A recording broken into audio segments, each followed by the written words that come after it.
আজকে বানাবো লিটি চোখা। আটার মধ্যে দিয়ে দিলাম তেল আর লবণ, তারপরে ভালো করে আটাটাকে মেখে নিলাম।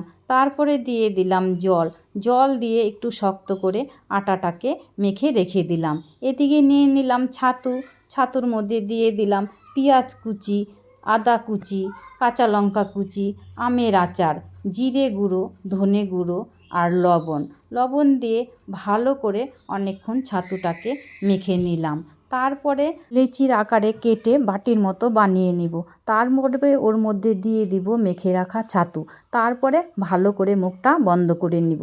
এদিকে লিটি খাওয়ার জন্য বানিয়ে নিব চোখা। প্রথমে দিয়ে দিব বেগুন, টমেটো, পেঁয়াজ কুচি, কাঁচা লঙ্কা কুচি, জিরে গুঁড়ো, ধনে গুঁড়ো, গোলমরিচ গুঁড়ো, লবণ। তারপর ভালো করে মেখে চোখাটা রেডি করে নিয়ে দেব। এদিকে প্যান বসিয়ে প্যানের মধ্যে দিয়ে দিব লিটিগুলো, তারপরে ঢাকা দিয়ে রেখে দেব। কিছুক্ষণ পর ঢাকা সরিয়ে লিটিগুলো তুলে নিব।